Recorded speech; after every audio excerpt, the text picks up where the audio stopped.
Queridos, eu quero continuar a falar daquilo que você tem lido durante a semana. Você tem lido a história de um grande homem de Deus. Começa com Mo e acaba com Zés. É quem? Moisés. Nós começamos a falar sobre ele na quinta-feira, com essa temática, prova de fogo. Quem é Moisés? Um escolhido de Deus, um homem que Deus separou para algo muito especial, para liderar o povo dele na saída do Egito. Moisés, ele foi criado pela filha de Faraó. Moisés teve a instrução máxima que um ser humano naquela época poderia ter. Ele estava condenado à morte, mas por meio das mãos provedoras de Deus, ele teve vida. E diante de todo esse fato, ele cresceu em estatura, em conhecimento, só que um dia, você bem sabe, você leu esse texto, é leitura diária da nossa igreja, você percebeu que ele começou a tomar algumas decisões. Primeiro, ele foi separar uma briga e acabou matando um egípcio. Com medo de saberem sobre o fato, Moisés fugiu. E então ele foi para Midian, onde ficou ali morando. E ele ficou por bastante tempo ali. Até que um momento específico, e alguns estudiosos dizem que Moisés ficou ali 40 anos, num momento específico, quando ele estava cuidando do rebanho de seu sogro, Jetro, ele se depara com uma situação inusitada. E qual é essa situação? É de um arbusto, que nós conhecemos como o nome de sarça, ele está pegando fogo. Até aí, nada de novo, porque naquela região desértica, era normal acontecer autocombustão, ou seja, o arbusto pegar fogo por causa da densidade de calor. Era normal, não era algo tão cotidiano, mas era normal, estava dentro de uma normalidade. E mais tem algo que sobrepõe isto, que aquele arbusto, ele não estava sendo consumido pelo fogo, era para virar cinzas, mas isso não aconteceu, e isso chamou a atenção de Moisés, e nós falamos na quinta-feira que Deus chama a nossa atenção através de alguns detalhes, e temos que estar atentos. Trabalhamos a questão de Moisés se apresentar diante de Deus, e Deus pedir a ele que tire a sandália dos pés.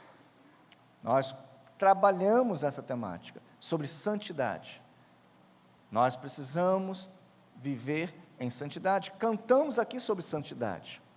E agora eu quero ler contigo o texto, o verso 6, 7 e 8 do nosso texto, onde nós estamos trabalhando o texto de Êxodo. Diz assim o texto bíblico: disse o Senhor, vou trabalhar a partir do 6, melhor. Disse ainda: eu sou o Deus de seu pai, o Deus de Abraão, o Deus de Isaque, o Deus de Jacó. Então Moisés cobriu o rosto, pois teve medo de olhar para Deus. Disse o Senhor: de fato, tenho visto a opressão sobre o meu povo no Egito, e também tenho escutado o seu clamor, por causa dos seus feitores, e sei quanto eles estão sofrendo. Por isso, desci para livrá-lo das mãos dos egípcios, e tirá-los daqui para uma terra boa e vasta, onde manam leite e mel, a terra dos cananeus, dos hititas, dos amorreus, dos fariseus, dos heveus e dos jebuseus. Amém? Vamos orar ao nosso Deus. Senhor, muito obrigado pela porção da sua santa palavra. Nós oramos a Ti, sabedores que o Senhor está no controle absoluto de todas as coisas. Toma, Deus, a nossa mente, e o nosso coração.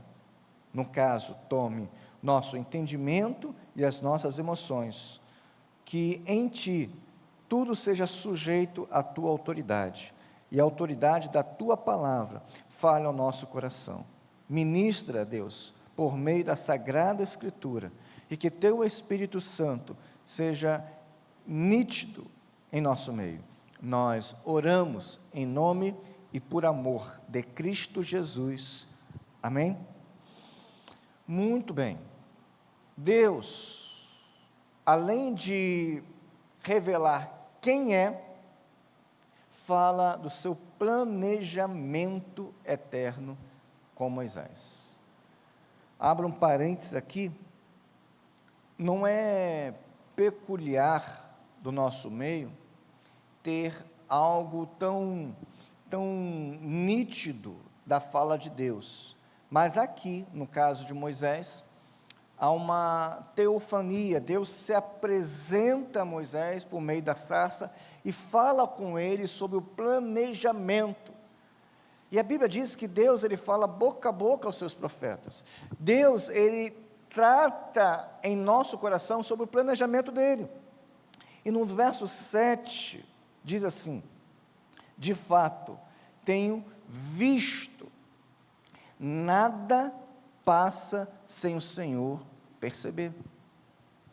Nós estamos vivendo o nosso dia a dia, acordamos, trabalhamos, outros estudam em trabalho, outros vão para outras regiões, mas em todos os lugares, Deus está vendo o seu povo. Você não está anônimo no meio da multidão. O anonimato não faz parte do povo de Deus, porque nós fomos marcados pelo sangue do Cordeiro. Nós não temos um chip em nós, pelo menos eu creio que você não tenha, mas nós temos algo que Deus nos acompanha, maior e melhor do que um GPS. Deus é aquele que olha para nós. Você pode pensar que essa sociedade não te identifica, você pode pensar que essa sociedade não te vê, que não te percebe, e pode ser até fato verdade isto. Mas existe um Deus em que o olhar dele está sobre a sua vida. E diz ainda mais o texto: de fato, tenho visto a opressão sobre o meu povo no Egito, e também tenho escutado o seu clamor. Cá entre nós, vamos confessar o nosso pecado de forma pública.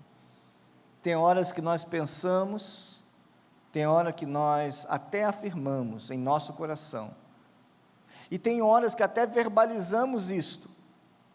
O que, pastor? Deus não está escutando a nossa oração. Tem horas que nós pensamos, falamos e até vivenciamos esse momento. Senhor, o Senhor não está escutando a minha oração? Quanto tempo eu tenho orado, quantas vezes eu tenho colocado diante de Ti? Mas o Deus que nós servimos é o mesmo Deus do passado, é o Deus de hoje. Ele escuta a nossa oração. O texto diz isso muito claro, é cirúrgico.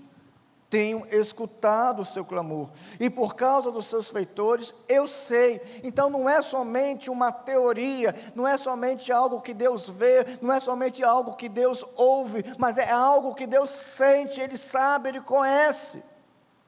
Porque o texto diz: eu sei quanto eles estão sofrendo. Então, diante desse fato, existe um Deus que se compadece de nós. Existe um Deus que está com compaixão derramada sobre as nossas almas. Quando Cristo, e eu quero ilustrar isso com a pessoa de Cristo, Ele estava indo para Jerusalém.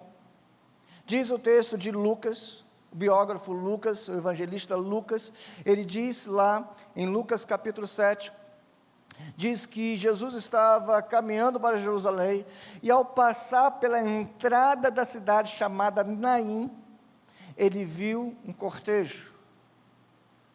Era uma fila de pessoas chorando, levando um caixão para enterrar o filho único de uma viúva. E a expressão que Lucas coloca lá no grego, para tentar exemplificar o sentimento de Cristo, é exatamente esta: compaixão. E Jesus teve compaixão. Ao destrinchar essa palavra, podemos dizer que é sentir junto, é compaixão, com sentimento. Cristo é aquele que se compadece, é aquele que sente junto. O Deus que nós servimos, Ele não está alheio às nossas dores. Ele sente contigo.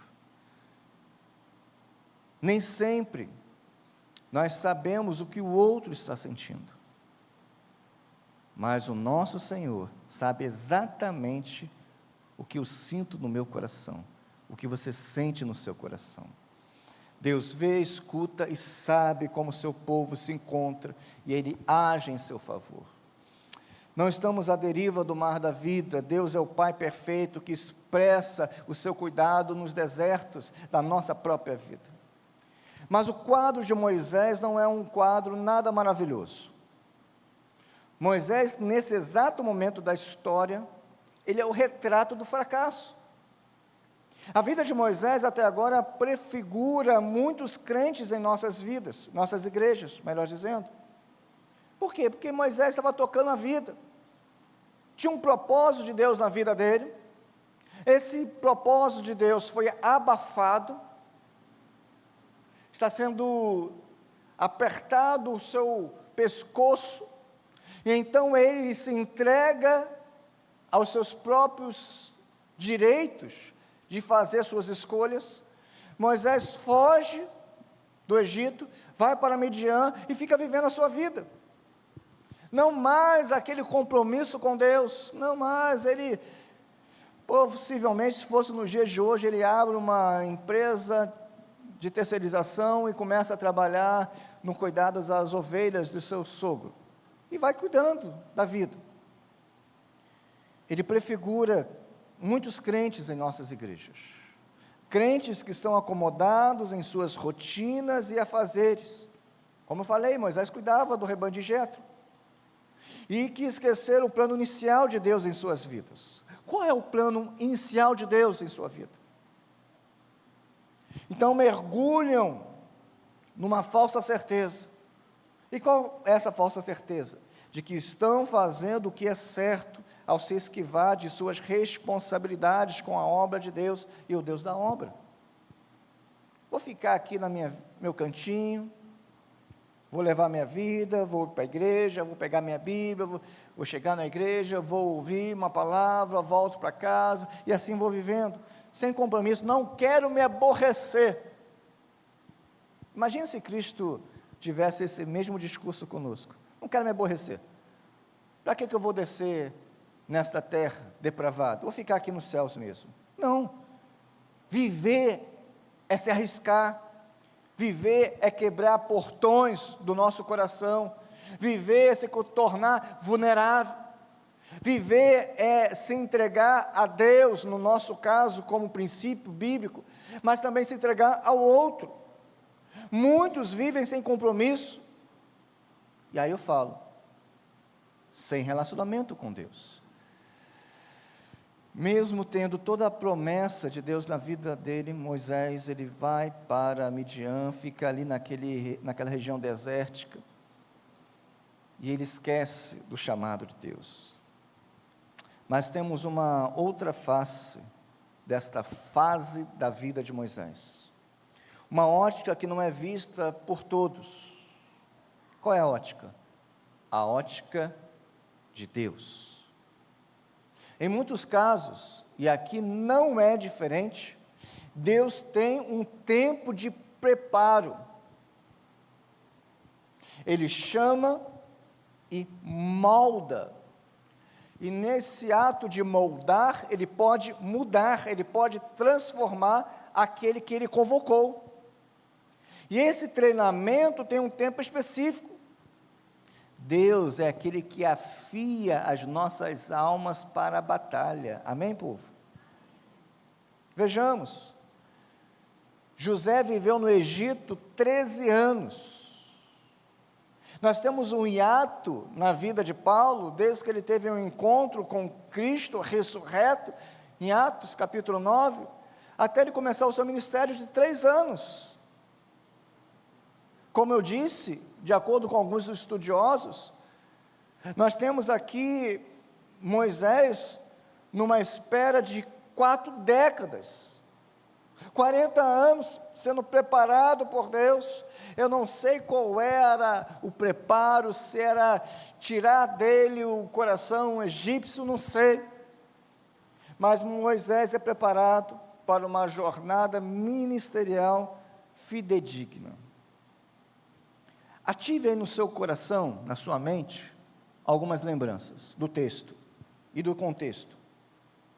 Quando Moisés agiu com o ímpeto do seu coração e matou um egípcio, e agiu de forma errada e fugiu, mas quando foi confrontado pela voz, não mais de seu coração depravado, não mais do seu coração corrompido do pecado, mas agora quando ele é confrontado com a voz de Deus, ele reconheceu a sua insignificância. Olha o que diz o verso 11, não sei se está aí, mas se estiver. Moisés, porém, respondeu a Deus, diz o texto: quem sou eu para apresentar-me a Faraó e tirar os israelitas do Egito? Quando nós somos confrontados por Deus, toda a nossa casca, toda a nossa roupagem, todos os nossos adereços, eles caem, porque a voz de Deus, ela penetra no nosso íntimo. Moisés poderia bater no peito e dizer o seguinte: sim, eu fui instruído para isso, eu fui capacitado para isto, eu estudei com os maiores mestres do Egito, eu conheço todas as letras que um homem pode conhecer. Ele poderia se gabar da sua instrução, do seu conhecimento, e ele tinha conhecimento. Mas Moisés simplesmente fala o seguinte: quem sou eu para me apresentar diante de Faraó e libertar os israelitas do Egito? Quem sou eu? Moisés indaga, e a resposta de Deus na sequência, o verso 12 diz: Deus afirmou: eu estarei com você. Esta é a prova de que sou eu quem o envia. Quando você tirar o povo do Egito, vocês prestarão culto a Deus neste monte. Uma grande lição para nós: a presença de Deus testifica a obra dele. A presença de Deus testifica a obra dele. Eu não sei se coloquei, coloquei, está aí, ó. Leiam comigo, só para gravar. O que diz? A presença, não, para um pouquinho, com esse desânimo não dá para ler, meu irmão. Você já se alimentou nesta manhã, não já? Teve cuscuz lá, teve alguma coisa assim, tipo macaxeira, teve alguma coisa com essa sustância. Então vamos ler de novo. A presença de Deus. Nem sempre o que pensamos que Deus está abençoando é realmente fruto da intenção graciosa divina. O que Deus testifica, ou seja, a bênção do Altíssimo, é a sua presença, e essa presença, ela é sentida, ela é comprovada, ela é aprovada. E Moisés aplicaria esse princípio de forma bem clara no futuro próximo, lá em Êxodo capítulo 33, 15, quando ele está conversando com Deus, e então Deus fala para eles marcharem, ele fala o seguinte: então disse Moisés, então Moisés lhe declarou: se não forem conosco, ou melhor, se não fores conosco, não nos faça sair daqui. Está dizendo o seguinte: Senhor, sem a tua presença eu não faço nada. Para entender aquilo que Deus está aprovando, Deus se faz presente. Aqui tem algo ainda bem importante a ser dito. Duas coisas. Primeiro, Não faça nada fora da presença de Deus.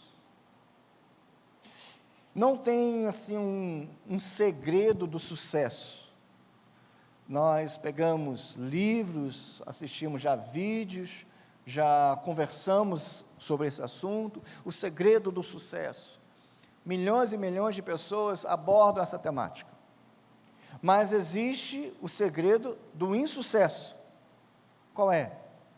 Fazer aquilo que Deus não está aprovando. Busque em Deus a orientação para os seus passos e eles darão certo. A Bíblia diz: se buscarmos em Deus a aprovação dele para os nossos planos, eles darão certo. Submeta a Deus. Moisés está aprendendo aqui algo tremendamente importante, que a presença de Deus testifica a obra dele. Sabe por quê? Porque o verso 12 começa dizendo assim: Deus afirmou: eu estarei com você. Nada na nossa vida, se não tivermos a presença de Deus, aquilo que estamos fazendo ou aquilo que faremos não dará certo. Temos que ter a presença de Deus. Eu já contei aqui, e permita-me repetir, uma experiência pessoal.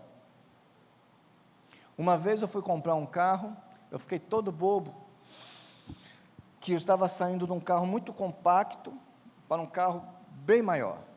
Não era novo, mas era maior. Eu estava saindo de um carro 1000 para um carro, se não me engano, 1.6 ou 2.0. Era antigo, mas era bonitão.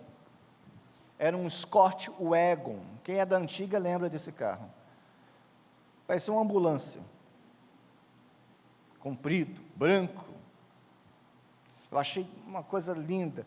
Antigamente, né, tinha lá, eu rolava assim para baixar o vidro, levantava para baixar, fazia essa, e aquele não, aquele eu apertava o botãozinho, o vidro subia. Eu falei: eu estou rico.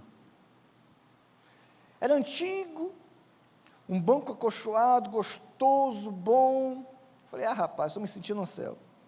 E eu pensando que estava abafando, levei o carro para minha esposa ver. Quando ela olhou o carro, falou assim: não gostei. Aí quebrou. Quebrou. Falei: meu Deus. Não, eu vou tentar explicar, tal, mas tudo bem. Aí ela me fez uma pergunta que raramente uma mulher poderia fazer. Deixa eu ver o documento do carro. Falei: para quê? O documento do carro estava assim: dono anterior, funerária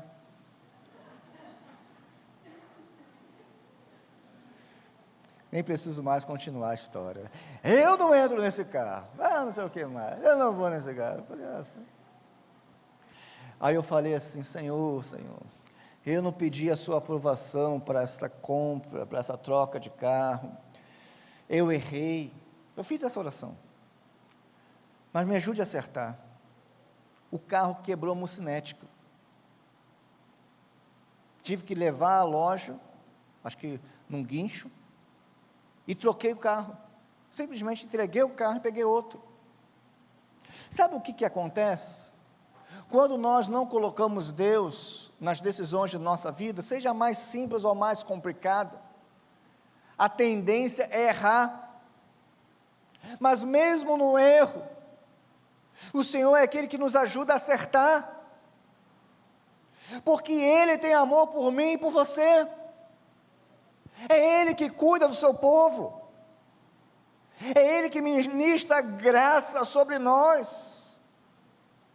E Moisés estava entendendo, porque Deus falou: eu estarei com você. E na resposta de Deus, a grande dúvida de Moisés: como fazer, como cumprir aquele chamado, porque foi um chamado quase impossível, irmãos. É porque a gente lê esse texto, a gente passa batido, a gente não olha a profundidade histórica. Deus, que tinha acabado de se revelar a Moisés, pede que aquele homem volte aonde ele era perseguido, ou pelo menos deveria ser por causa do crime de morte, que ele volte lá e enfrente Sabe quem? A pessoa mais poderosa daquele mundo conhecido, o faraó. O Egito era a maior potência da época. Ele não está falando para enfrentar um Zé Ninguém. Ele está falando o seguinte: vá lá em frente um homem mais poderoso da história do momento. Confronte ele. E como fazer algo tão audacioso? Deus explica, e Deus deixa essa explicação registrada para mim e para você, não somente na Bíblia, mas precisa estar no nosso coração. Deus estava com ele e Deus está contigo. Eu estarei com você, e esta é a prova, que eu sou eu quem o envia. E aí tem uma outra questão, que é bem importante. Qual é o pedido, ou pelo menos qual é a menção que Deus faz aqui? A menção é o seguinte: quando você tirar o povo do Egito, vocês prestarão o quê? Culto a Deus neste monte. Aqui tem algo ainda bem importante a ser dito, o que acaba com a teoria de ser igreja sem estar na igreja. Arrasa com essa teoria que hoje em dia tem sido tão popular. O quê? Deus gosta de ser cultuado, como um povo, como comunidade, como igreja. Quando você tirar o povo do Egito, vocês prestarão culto a Deus neste monte, diz o texto bíblico. Irmãos, não tem como servir a Deus na sua totalidade sem ser por meio da igreja. Não tem como cultuar a Deus na sua totalidade sem estar como igreja.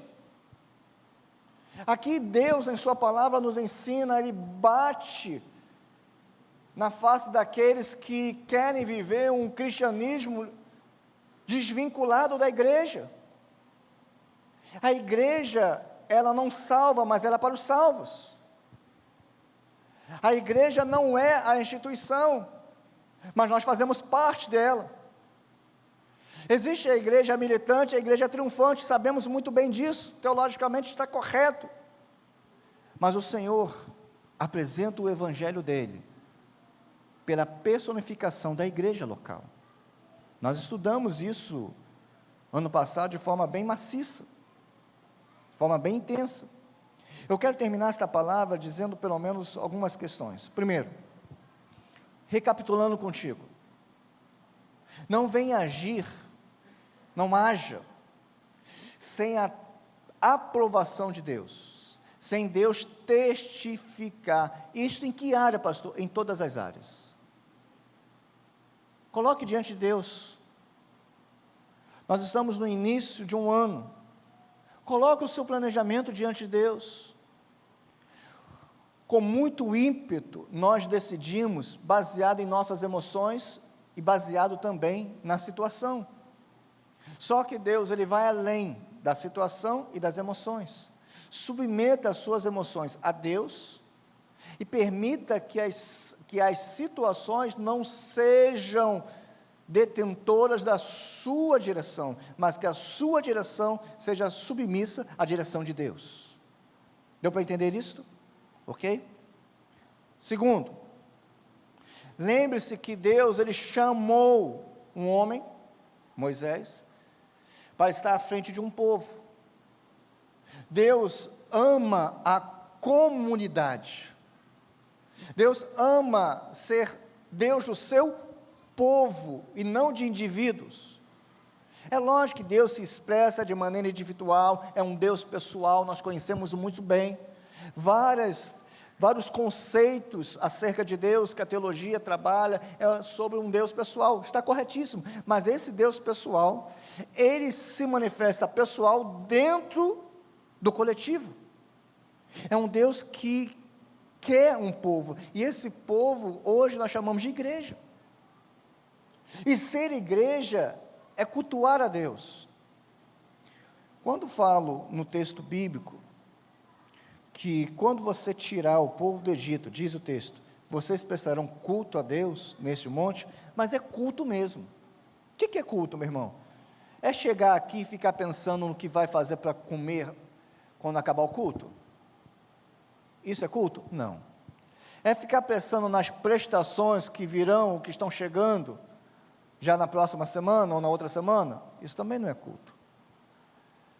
É ficar com a mágoa no coração e remoendo aquilo ali de tal maneira que toda hora aquele sentimento de amargura, de raiva surge. Isso é culto? Não. Não dá para a gente chegar aqui, deixar o nosso corpo na portaria, ali na introdução, e falar assim, vou cultuar só em espírito. Não dá para fazer isso. Mas o seu coração precisa buscar de forma espiritual a Deus. Ao entrar aqui, você está prestando culto. Isso não quer dizer que as situações, as problemáticas que surgem ou estão instaladas na sua vida, elas serão sanadas automaticamente. Mas nesse momento, você prioriza Deus. Você honra a Deus. Aí nós falamos assim, leia o texto bíblico, aí lê com aquela... Não, é ler com vontade. Se estamos aqui, vamos cantar com vontade. Se estamos aqui, vamos declarar com vontade. Se estamos aqui, nós vamos prestar o culto com vontade a Deus. Pegue qualquer expressão pública, por exemplo, pegue a expressão de uma torcida de futebol. Não estamos aqui em uma torcida de futebol. Vamos lá, o pastor está dizendo assim, vamos fazer a ola. Oh, não é isso. Mas pegue a expressão pública de paixão, de amor, de um torcedor pelo um time. Meu irmão, ele vibra, ele expressa. Eu já tive a oportunidade de estar no Maracanã algumas vezes. A gente abraça quem a gente não conhece, o camarada está suado.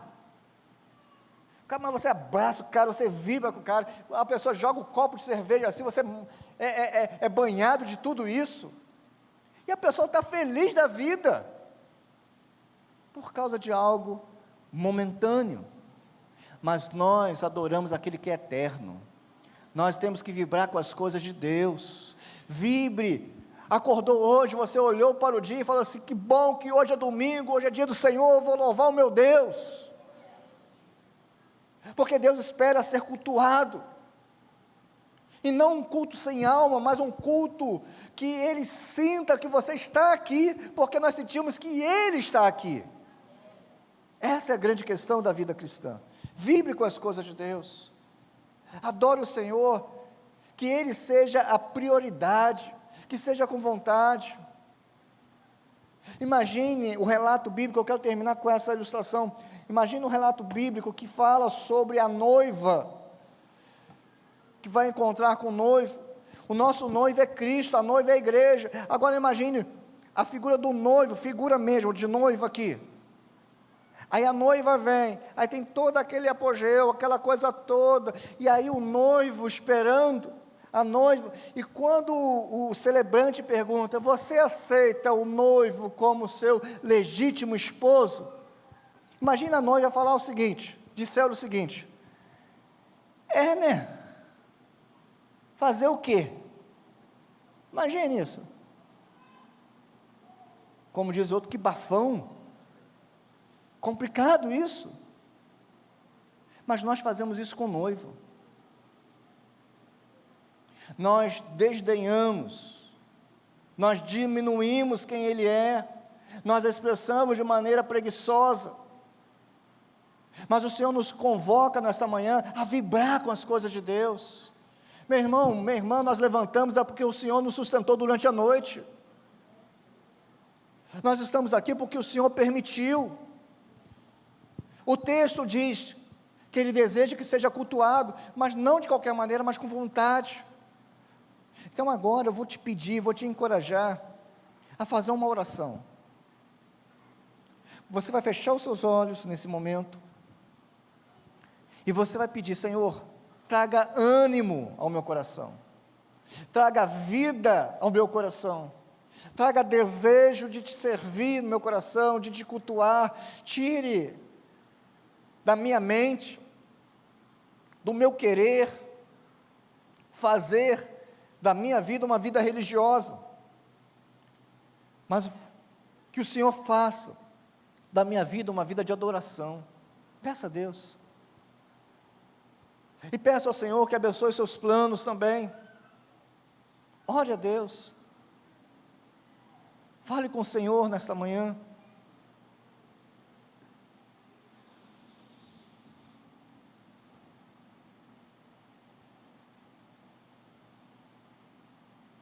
Senhor nosso Deus e Pai, diante de Ti nós estamos, nós confessamos o nosso pecado de omissão, confessamos o nosso pecado de poder fazer mais e melhor, confessamos o nosso pecado, Deus, e pedimos que o Senhor traga ânimo, traga vontade, traga alegria em Te servir e Te prestar culto, Deus. Ó Deus, que a narrativa bíblica, que é verdadeira, possa inundar o nosso coração, mostrando que o Senhor espera ser cultuado, mas também pedimos que o Senhor esteja esquadriando a nossa mente e abençoando os nossos planos. Não permita que os nossos passos trilhem a vereda que o Senhor não está abençoando. Ó Deus, nos fortaleça diante das grandes decisões que precisamos ter, mas também diante das pequenas decisões que são tão necessárias. Obrigado, Deus, pelo seu sustento, amparo. Louvado e bendito seja o Senhor, Deus da nossa vida.